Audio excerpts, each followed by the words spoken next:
imagine like trying to have a conversation underwater with a dolphin. Yeah. What would you what would you say? Well, that's kind of what today's deep dive is all about. We're diving into this study about dolphin communication, and get this, scientists tried to get wild dolphins to learn basically a new language. And not just any language. They used totally artificial sounds, computer generated ones with wild Atlantic spotted dolphins Yeah, in the Bahamas. wild dolphins. So not like trained dolphins in a lab. Nope, wild dolphins. Wow, that's ambitious. Yeah. Okay, so let's back up a bit. Where did this study even take place? It was all part of this amazing project called the Wild Dolohin Project, which has been around since 1985. They've been studying this community of over 300 dolphins. And get this, these dolphins are actually pretty used to humans being in the water with them because of it. Oh, wow, decades of research. That's going to make a difference. Totally. So they're not like, your average camera shy dolphins. They're used to people.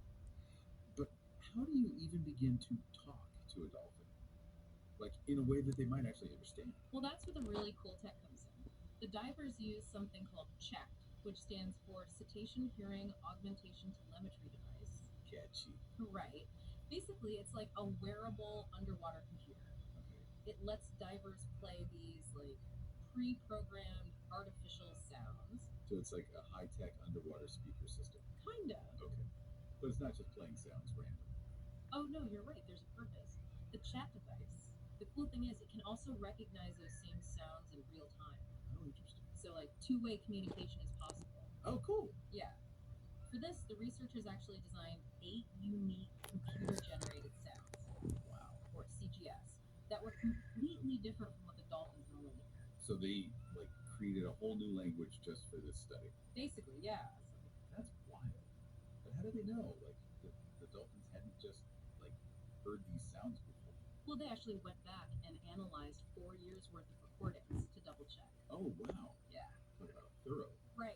Okay, so they had these like unique sounds, but how did they actually test if the dolphins one understood them or even like could mimic them? Right. So they took 4 everyday objects that you'd find in the dolphins' environment, things they'd recognize and interact with a lot.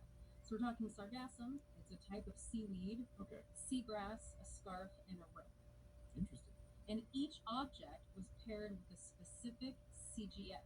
Okay, so they're not just playing random sounds, they're trying to give them meaning, like assigning vocabulary words almost. Yeah, exactly. That's so cool. So tell me, like, how did they do that? How did they pair them? Well, the divers would use the chat device to play the sound that went with an object, while showing the dolphins that object at the same time. Oh, okay. This is a star, that kind of thing. Yeah, I get it. So the idea was to see, well, would the dolphins start connecting the sound with the object? It's like when parents teach babies by pointing at things and saying the word. But in this case, it's with dolphins and, futuristic underwater sound devices. Right, exactly. That's really cool. Did they just do that, or did they try other things to kind of get the dolphins to, like, engage?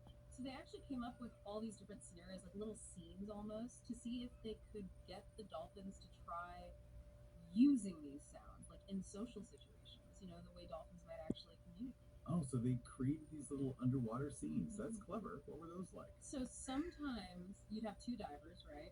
And they would try to request the objects from each other using only the CGS sounds. Oh, wow. So like no talking, just the sounds. Oh, that's really cool. Yeah. Then in others, only one diver would actually have the chat device, and the other diver would point to an object, and the chat user would like name it using that sound. So they're really trying to like simulate how dolphins might actually use sound to talk to each other about stuff in their environment. Yeah, exactly. That's really clever. And they even had scenarios where they'd like directly interact with the dolphins. Oh wow! Like using chat to play back a dolphin's own signature whistle. Oh, cool! Almost like saying, "Hey there," but in their own language. That's amazing. Yeah. So it wasn't just about like objects; they were acknowledging the dolphins as like individuals. Yeah, exactly. Wow. And sometimes they would even try to request an object from a dolphin using the chat device, or like label an object the dolphin was already holding. Okay, I'm really curious now. Yeah. Did any of this actually work? Did the dolphins like try to use these new sounds? So here's where it gets really, really interesting. The dolphins did imitate the sounds. Get out. So these are wild dolphins out in the open ocean, and they started like mimicking these totally foreign computer generated sounds. Yeah, they did. That's amazing. And it's important to remember they weren't trained or like rewarded with treats or anything. Right. This was totally them, just like doing it on their own.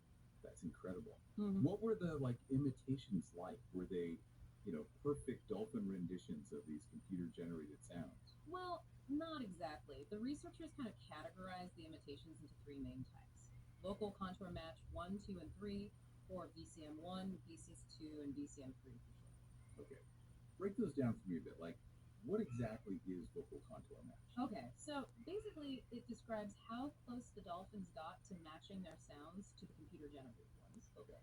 So like VCM1 means the dolphin copied the general shape of the sound, like, following the ups and downs of a melody, but not necessarily hitting the exact same notes. So kind of like humming the tune of a song, but in a different key. Yes, exactly. Okay. Then there's VCM2, where the dolphin sound matches the timing of the computer generated sound. It might start and stop at the same time, or even like overlap. Okay, so they're getting the rhythm right. Yeah. What about VCM3? That sounds like the most complex one. It is. VCM3 is where it gets really, really mind blowing. This is where the dolphins would actually use their echolocation clicks to like mimic the computer generated sounds. Wait, what? You're telling me they use their sonar to essentially make music?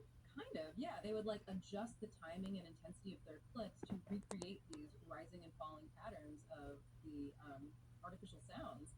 It's like they were composing with their echolocation. That is wild. Okay. And this VCM3 using echolocation for something other than like navigation, it seems like a really significant finding.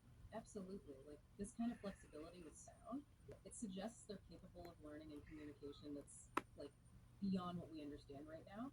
It means that dolphins might understand different types of sounds as equivalent, like that a whistle can tell you the same thing as a pattern sequence of clicks. Wow. It's like they're translating between two completely different acoustic languages. So if they can like mimic these sounds, does that mean they actually understood them as like labels for those objects? Yeah. Like if a diver played the sargassum sound, would the dolphins go look for, Seaweed. yeah, the seaweed? Like would they make that connection? See, that's the thing. The dolphins were like surprisingly good at copying the sounds. Right. But we don't really know if they got that whole, sound equals object thing. So it's more like, hey, that's a cool sound. I can do that.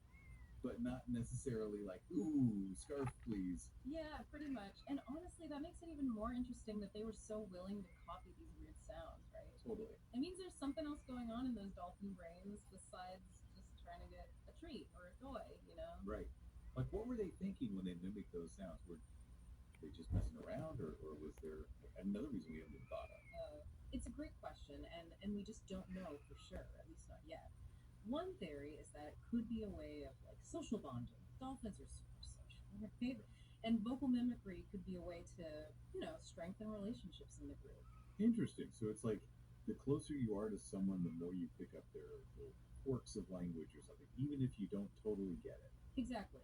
Or, maybe it's a way for them to play around with their own voices, testing out new sounds and patterns just to see what they can do. Oh, like how musicians experiment with different instruments or genres or whatever. I like that because it shows just how much we still don't know about how dolphins communicate, This study is like a tiny glimpse into this massive, complex world.